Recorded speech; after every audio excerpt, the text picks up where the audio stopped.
Bienvenue dans cette émission du 9 août 2023 sur cette Web TV où je vous présente de jour en jour une information franche et directe, sans concession ni tabou, accessible, honnête et sourcée, en rappelant que je suis sans conflit d'intérêts et donc totalement libre de mes propos. Nous allons aborder aujourd'hui la question de la corruption de la recherche et des publications scientifiques. Souvenons-nous à quel point on nous a dit « la science a parlé, il y a un consensus scientifique, cela a été publié dans une revue à comité de lecture, ça a été publié dans une des plus grandes revues médicales », comme si cela était gage de sérieux et de vérité. Alors penchons-nous sur cette question, qu'en est-il réellement ? Ce que la plupart des gens ignorent, c'est que l'essentiel des résultats publiés dans la littérature médicale sont faux. Jusqu'à 90% des articles publiés ont des résultats qui sont purement et simplement faux. Si vous montez dans un avion avec 90% de chances que l'avion s'écrase ou n'arrive pas à la destination à laquelle vous voulez aller, posons-nous la question, est-ce que vous serez tenté de monter dans l'avion en question ? Eh bien, pour la recherche soi-disant scientifique, voilà la réalité de ce à quoi nous avons affaire. Et c'est tellement énorme qu'évidemment, la plupart des gens ne peuvent même pas imaginer qu'il en soit ainsi. Tout avait commencé au niveau de cette révélation en 2005, quand John Ioannidis, épidémiologiste que je cite souvent, avait publié dans The Public Library of Sciences Medicine un article qui est devenu le plus téléchargé de toute l'histoire de cette revue. Pourquoi ? La plupart des résultats de recherche publiés sont faux, et en fait, ce qu'il soulignait, c'est qu'il est très difficile de faire de la bonne recherche en médecine, pour deux raisons. Une raison méthodologique, l'être humain n'est pas réductible à quelques paramètres transposables en statistiques, nous sommes des êtres complexes, et donc il y a énormément de difficultés méthodologiques pour arriver à des résultats fiables, mais l'autre, c'est que c'est un domaine qui est tellement corrompu que les résultats sont toujours produits en fonction d'une finalité, d'un résultat qu'on souhaite obtenir. Et donc ceci est susceptible d'entraîner des biais majeurs, comme nous allons le voir. Alors, une société biotechnologique, Amgen, a lancé un autre pavé dans la mare il y a quelques années en cherchant à reproduire 53 principales expériences en oncologie, donc le traitement des cancers, qui font référence aujourd'hui selon les protocoles expérimentaux utilisés dans les articles qui sont devenus des articles de référence. Et on sera d'accord, si c'est de la science, si vous reproduisez l'expérience dans les mêmes conditions, vous obtenez le même résultat. Et bien là, sur les 53 expériences répétées, ils n'ont pu obtenir les résultats initiaux que dans 6 cas. 6 cas sur 53. Alors ça a jeté un grand pavé dans la mare avec la crise de la reproductibilité. Et donc aujourd'hui, tous les gens honnêtes et avertis savent qu'il y a un énorme problème de probité et d'honnêteté dans les publications scientifiques. Récemment encore, la revue Cochrane, avec un groupe de scientifiques dont a fait partie John Ioannidis, a sélectionné 1567 interventions médicales éligibles qui sont utilisées actuellement en médecine pour analyser quel était le taux de données probantes de très haute qualité sur lesquelles s'appuyaient ces 1567 interventions. Eh bien, le résultat, c'est que seuls 5,6% d'entre elles avaient des données de qualité.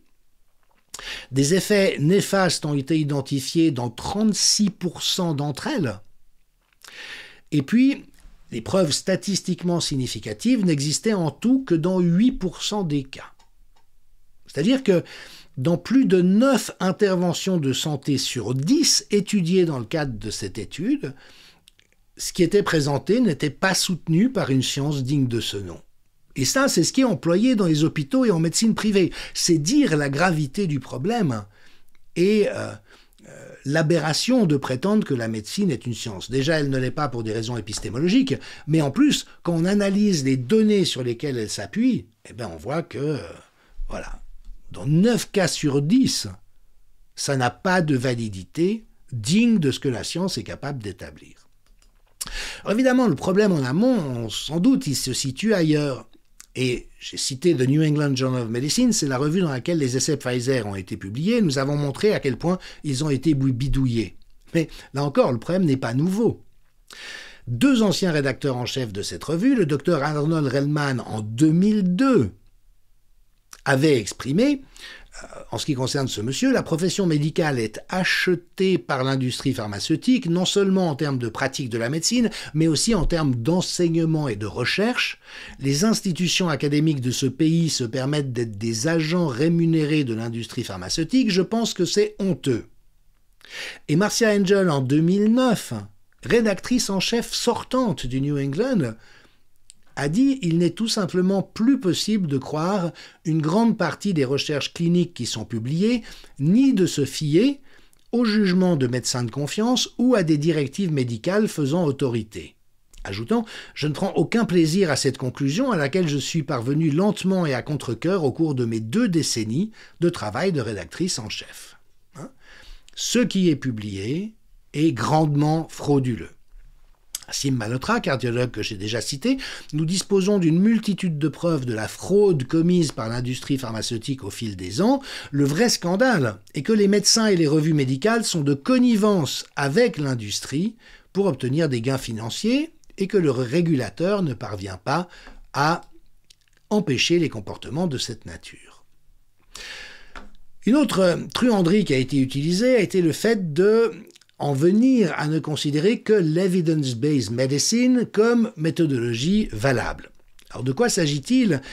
Evidence-based medicine, c'est un courant qui a émergé dans les années 80, puis qui s'est imposé à partir des années 90 en disant il faut valider les propositions thérapeutiques de traitements ou de médicaments avec des données probantes obtenues de manière statistique sur des essais cliniques de qualité, l'expertise clinique des médecins et les préférences ou la satisfaction des patients. Et en soi, bien sûr que c'est une bonne idée.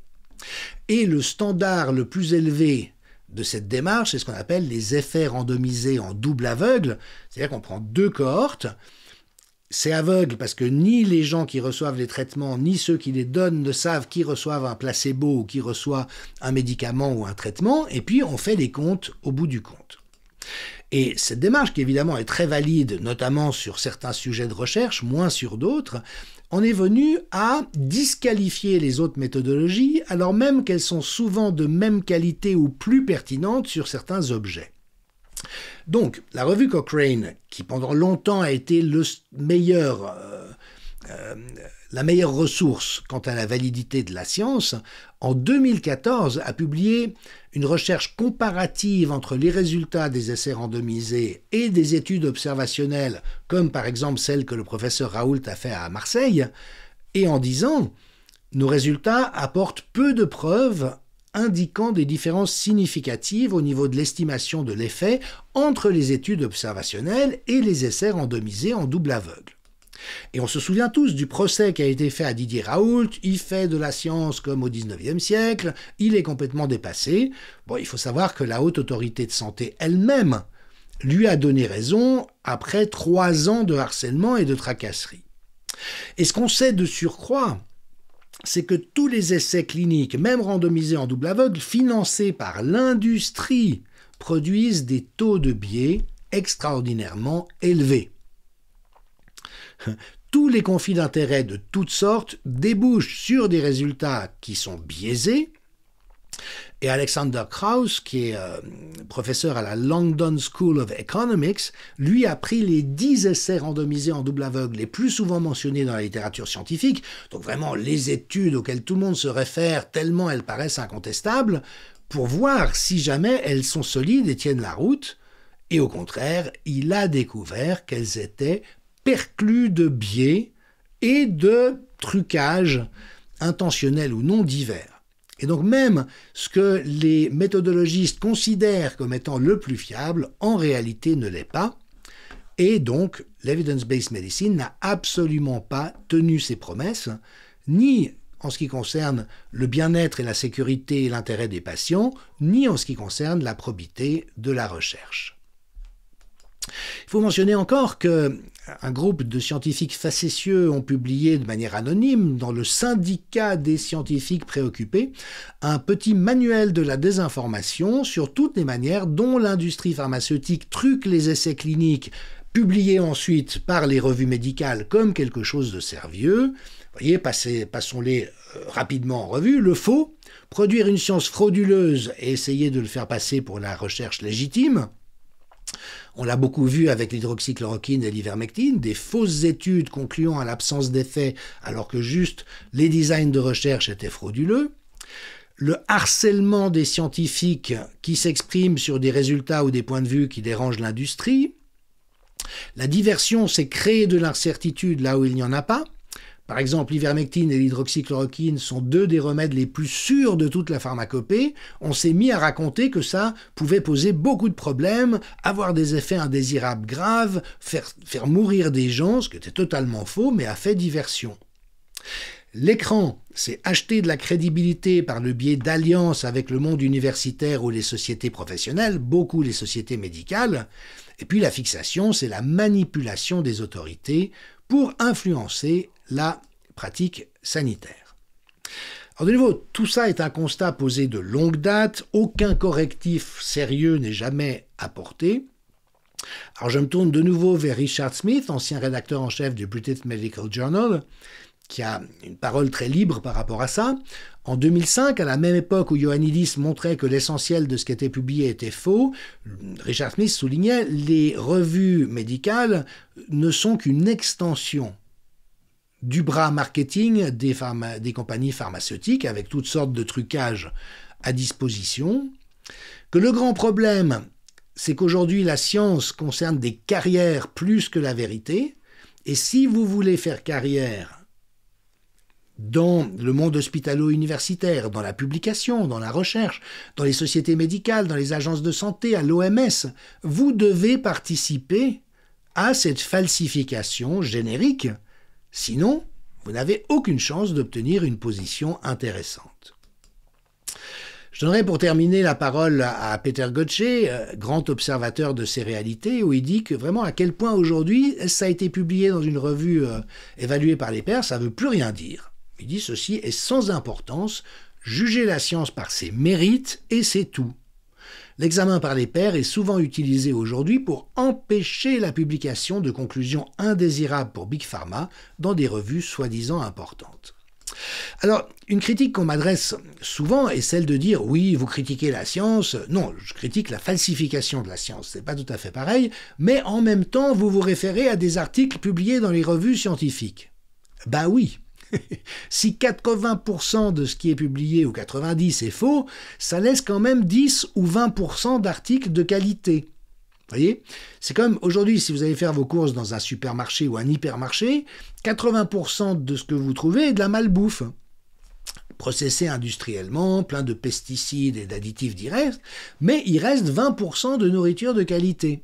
Donc, le problème, c'est pas de se référer à un article publié dans une revue ou non, c'est l'intégrité et la qualité de la science, donc il faut avoir la compétence de la lire et de la comprendre. Ça n'est le cas d'à peu près personne aujourd'hui, en tout cas dans le monde médical, journalistique et politique. Heureusement, il existe quelques experts compétents qui sont capables, en lisant un article, de repérer les difficultés éventuelles et donc d'évaluer de manière judicieuse la qualité de la science qui est publiée. Mais aujourd'hui, si on vous dit « la science, les scientifiques ont montré que », sachez que dans 9 cas sur 10, cela sera, en français, ce qu'on appelle de la foutaise.